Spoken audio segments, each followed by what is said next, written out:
Hi everyone, my name is Youssef Safari, a PhD candidate of electrical engineering at McGill University. Today I am pleased to present my paper by the title of Integrated Power Delivery Methodology for 3D ICs, written by Youssef Safari and Boris Feizban, both affiliated to the McGill University and the Heterogeneous Integration Knowledge Team, where our main focus is on integration and design methodologies for heterogeneous systems, including power delivery, communication, thermal aware design, floor planning, and testing. Here is our agenda for today's talk. After a quick introduction to 3D ICs, I will jump into the main contribution of the paper, and then I will talk about the challenges and requirements to enablement of a fully integrated power delivery methodology for 3D ICs. Then we have a case study and the simulation result, followed by some concluding remarks. The performance scaling in SoCs usually is achieved by increasing the density of integration of the devices or by increasing the number of functional blocks on a single chip. However, the performance scaling on 3D ICs is achieved by increasing the number of vertical layers. There are key benefits for 3D ICs. By reducing the distance between the layers to tens of micrometers, significantly we can reduce the latency and the power of signaling. It is also possible to have heterogeneous layers in terms of fabrication processes, and also they have very small form factor. However, there are other challenges on a way to make the 3D ICs as a mainstream integration platform, such as thermal management because of the congestion of the heat among layers, and also the power delivery challenge for heterogeneous voltage domains, and also the fabrication challenges for etching TSV, thinning, and also developing EDA tools for 3D platforms. It is important to note that 3D IC is not just rearranging parts of an SoC vertically. Rather, it is designing a system to be packaged vertically. The main problem with conventional power delivery methodology is that it is high current, low voltage. It means that we have a power conversion stage off chip, which converts from a high voltage level, typically 48 volt, to the point of load, which is around 1 volt, and then we have power distribution to the on-chip layers. And given large parasitics at the board and package level, it leads to a high power loss and voltage drop in power distribution stage, and also it has the problem with the lack of support for granular power delivery to the heterogeneous voltage domains. And also the low current high voltage methodology is not feasible because the size of converters are that much large that are not accommodable on a chip. So the main contribution of this paper is to propose a novel fully integrated mid-current, mid-voltage power delivery methodology for 3D ICs, and accompanied with a case study and related simulations. This schematic shows the structure of a conventional power delivery methodology, which we name it the methodology M1 in this paper. So the converter that there is off chip, it converts from a high voltage to the point of load, and this low voltage high current power is delivered to each layer through the C4 bombs, TSVs and microbombs, to the PDN on each layer. And after passing the PDNs on each layer, which consists of the metallization layers and interconnects, we deliver the power to the devices on each layer. This schematic shows one of the early work on the integrated power delivery methodology, which is proposed in ISQD 2013, where it has a two-stage voltage conversion, one from 48 to 5 volt off chip and another one from 5 volt to point of load on chip. The integrated converters are at the topmost and the bottommost layers, where their passives are from discrete types of passives placed on the package or on the backside of the topmost layer.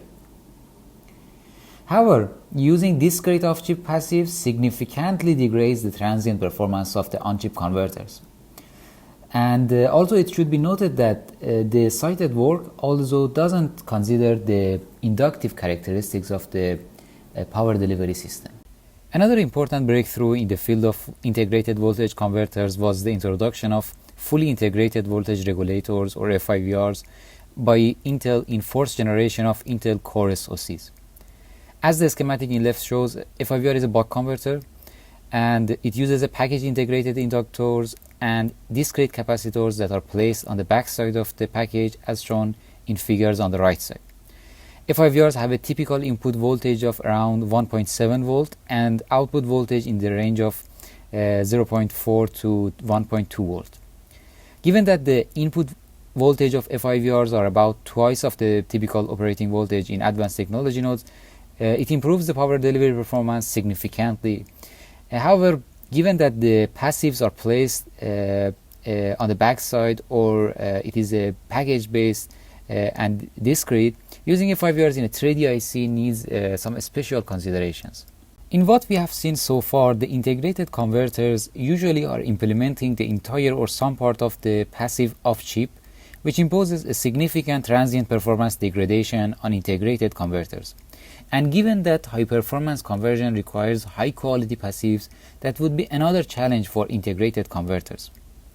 Fortunately, during the past decade, there was a significant improvement in the integrated passive density. The left diagram shows the inductance density in nanohenry per millimeter square for recent integrated inductor technologies, which indicates 2 to 3 orders of magnitude improvement. And the diagram on the right side shows the density of integrated capacitors in nanofarad per millimeter square for various technologies, where 3 to 4 orders of magnitude improvement is achieved from MOS capacitors to the deep trench capacitors. Based on aforementioned advancements in fabricating integrated passives, a conceivable power delivery methodology is 3D FIVRs, named as M2 in our paper. It should be noted that this methodology is an extension of Intel FIVR to the 3D ICs, which we are proposing and studying its performance in this paper. As the schematic shows, M2 consists of an off-chip switching converter that converts from high voltage, around 48 volt, to 1.7 volt, which is the typical input voltage of FIVRs. Then the power is delivered to on-chip. Each layer has a dedicated FIVR that converts from 1.7 volt to the point of load voltage. The output current density of FIVRs are in the range of 31 ampere per millimeter square, a significant advancement compared to the conventional power buck converters, guaranteeing enough current on each layer. Moreover, given that each layer has its own FIVR, M2 solves the problem of power delivery to heterogeneous voltage domains in M1. However, it should be noted that given that the passives for each FIVR needs to be implemented on the same layer, a considerable horizontal area on each layer must be dedicated to FIVR, which is the main drawback of M2. What we are proposing in this paper is fully integrated power delivery methodology, or M3 in our paper.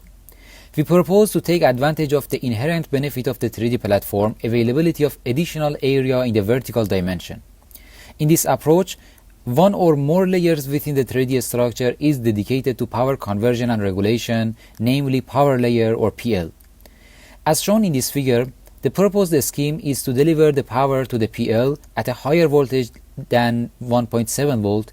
Specifically, in this approach, power is converted off-chip to 5 volt, delivered to the PL, and then converted and regulated to point of load voltage.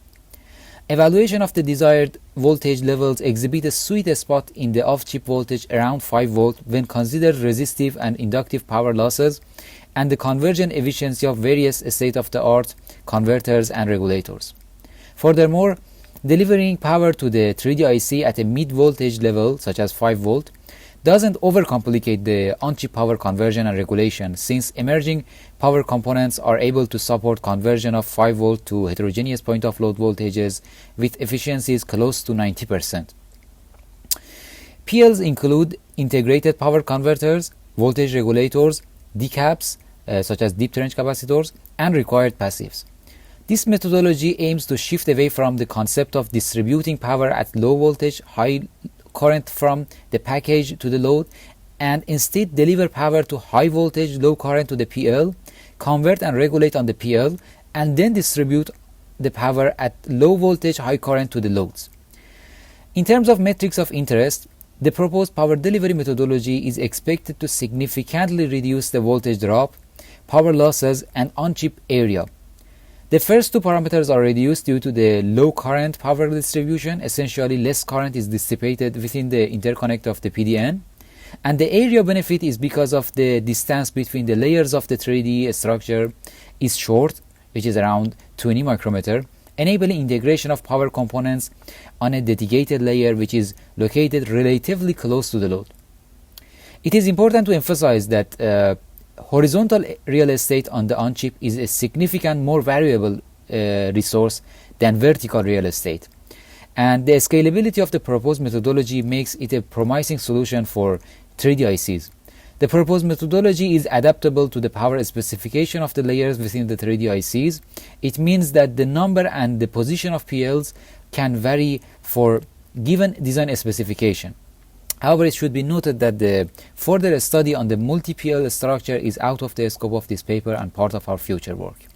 To compare the proposed power delivery methodology to existing approaches, we are considering the previously described three methodologies: M1 conventional, M2 FIVR, and M3 proposed methodology. The parameters used in the comparison of the three power delivery methodologies are listed in the top left table. The percentage of TSVs in all three methodologies is the same. The data also shows the significance of the off-chip parasitics as shown here. To realize a granular power delivery system, the total number of TSVs dedicated to power and ground is divided by the number of voltage domains, and each set of TSVs is assigned to a specific voltage level. It is assumed that in all methodologies, power conversion from 48 volt is performed in package. Thus, the printed circuit board is abstracted away in all three methodologies. The number of stack layers in all methodologies is 5, where in M3, an additional layer is added for the PL. To model a heterogeneous system with multiple voltage domains, each layer within the 3D IC has been assigned different current density and voltage parameters. These parameters for each layer are listed in the bottom left table. In the proposed methodology, M3, the PL is assumed to be located at the bottom of the 3D stack. This location is closest to the off-chip IOs and significantly reduces the power noise and losses. The three methodologies were modeled in a SPICE using Cadence Virtuoso, and power noise and loss were extracted. Simulation results normalized to the values of the conventional approach M1 are provided in this figure. It can be seen that the proposed methodology exhibits superior power characteristics as compared to the other two methodologies. The total reduction in power loss within the proposed methodology as compared to the conventional and FIVR methodologies is respectively 5 times and 2.3 times. And total reduction in voltage drop within the proposed methodology as compared to the conventional and FIVR methodologies are respectively 24 times and 6.9 times. The main source of benefit, as expected, is in the reduction of inductive noise and loss due to the significantly lower off-chip current in the proposed approach. A transient voltage noise below 10% of point of load voltage at the maximum load frequency is a typical requirement in modern ICs. This figure shows the simulation results in Cadence Virtuoso for transient voltage noise of the three compared methodologies at a load frequency of 2 GHz. Dotted line shows the considered load current, and the three solid lines shows the transient response for each power delivery methodology. Only the result for the topmost layer is plotted, which is the worst transient voltage noise. From the plots in this figure, the worst case transient noise for conventional, FIVR, and proposed methodologies are respectively 8.3%, 4.6%, and 7.4%. The proposed methodology exhibits satisfactory transient performance, about 11% improvement compared to M1. It is important to note that, unlike in M2, no on-chip LDOs are considered in M3. That said, it is possible to include LDOs within the PL to further improve the performance. Given that the same on-chip area is dedicated to the placement of decoupling capacitors in all compared methodologies, M3 provides more on-chip space within each functional layer to integrate functional blocks because there is no FIVR or LDOs on the functional layers of M3. In case of extremely high power functional layers, for example, around 1 watt per millimeter square power density, up to 50% of on-chip area can be made available by using the proposed methodology as compared to M2. Furthermore, available area on the PL can be used to place additional decaps to further reduce the effect of off-chip parasitics. The location of the PL within the 3D stack is an important consideration for the proposed power delivery methodology. The main parameters that drive the location of the PL are power efficiency, limitation on the number of TSVs, and thermal considerations. If the PL is placed as close as possible to the heatsink, farthest from the package IOs, to mitigate the potential thermal increase within the 3D stack, power losses will increase and additional TSVs will be required to deliver the power all the way to the top layer. Alternatively, if the PL dissipate a comparable or a smaller amount of heat as compared to the typical functional layers within the 3D structure, it can be placed close to the package IOs at the bottom of the stack away from the heatsink. In this approach, the power delivery path will be shorter, requiring fewer TSVs and exhibiting smaller power losses. To address this architectural consideration, thermal simulation of a 3D IC, similar to the one of the case study in M3, were performed in hotspot. In the first case, shown in the left figure, the PL is placed at the top of the stack next to the heatsink, and in the second case, shown in the right figure, the PL is placed at the bottom of the stack away from the heatsink. As expected, the peak temperature of the PL is higher when it is placed away from the heatsink with a temperature around 130.9 degrees C as compared to the peak temperature of the PL when placed at the top of the 3D stack close to the heatsink with a temperature around 102.9 degrees C. Nonetheless, the peak temperature of the PL when placed far from the heatsink is well within the specifications of the power components that are expected to be fabricated on the PL. In conclusion, exploiting integrated passives, voltage regulators, and converters is a promising solution to overcome the power delivery challenges in 3D ICs. A novel power delivery methodology where layer or layers within the 3D structure are dedicated to power conversion and regulation is proposed in this paper. Simulation results exhibit up to 5 times and 24 times reduction in respectively power loss and voltage drop as compared to other approaches.